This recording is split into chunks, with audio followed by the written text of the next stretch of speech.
दोस्तों, अगर कभी कुछ बनना हो तो बाज बनो, तोता नहीं।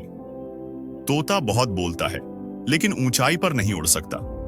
बाज कम बोलता है लेकिन उड़ता इतना ऊंचा है कि बाकी सब पक्षी उसके नीचे रह जाते हैं। बाज को पक्षियों का राजा कहा जाता है और आज मैं तुम्हें बाज से जुड़ी 6 जिंदगी बदलने वाली बातें बताऊंगा जो हर इंसान को सीखनी चाहिए। पहला सबक, बाज अकेला उड़ता है। बाज कभी चिड़ियों के झुंड में उड़ता नहीं, वो या तो अकेला उड़ता है या किसी दूसरे बाज के साथ। यह हमें सिखाता है कि हमें भी संकीर्ण सोच वाले लोगों से दूर रहना चाहिए और कभी-कभी अकेले रहना जरूरी होता है, क्योंकि वहीं असली समय होता है खुद को पहचानने का। दूसरा सबक, बाज की नजर बहुत तेज होती है। बाज 5 किलोमीटर दूर से अपने शिकार को देख लेता है और एक बार जो लक्ष्य तय कर लिया, फिर कितनी भी मुश्किल हो, वो तब तक हार नहीं मानता जब तक वो लक्ष्य पा ना ले। सीख, अपने जीवन का लक्ष्य साफ रखो। मुश्किलें आएंगी पर उस बाज की तरह डटे रहो और कभी पीछे मत हटो। तीसरा सबक, बाज कभी मरे हुए जानवर नहीं खाता, वो सिर्फ जिंदा शिकार करता है। क्यों? क्योंकि वो जानता है बीता हुआ समय मरा हुआ होता है। हमें सिखाता है अपने अतीत की सड़ी गली यादों से बाहर आओ। बीते हुए दुखों को वहीं छोड़ दो जहां वो बिलोंग करते हैं, अतीत में। जब हम अपने अतीत को अपने वर्तमान में ले आते हैं तो अतीत हमें कभी भी वर्तमान में जीने नहीं देता।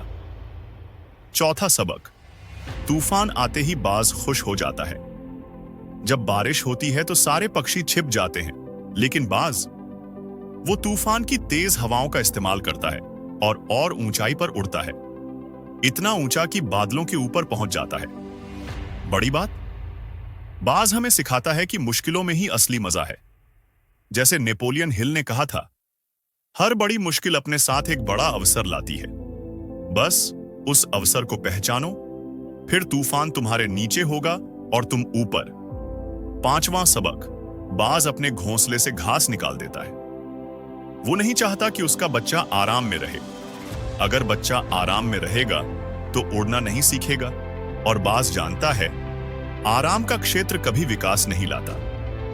हम इंसान हैं, फिर भी कई लोग इसी आराम में फंसे रहते हैं। लेकिन सच तो यह है, जितना अधिक आप आराम से चिपके रहेंगे, उतनी ही अधिक तकलीफें आपका इंतजार कर रही हैं। छठा और सबसे प्रेरणादायक सबक, बाज का पुनर्जन्म। जब बाज की उम्र 40 साल हो जाती है तो उसकी चोंच मुड़ जाती है, पंख भारी और बेकार हो जाते हैं, उसके पंजे कमजोर पड़ जाते हैं और वो अब उड़ नहीं सकता।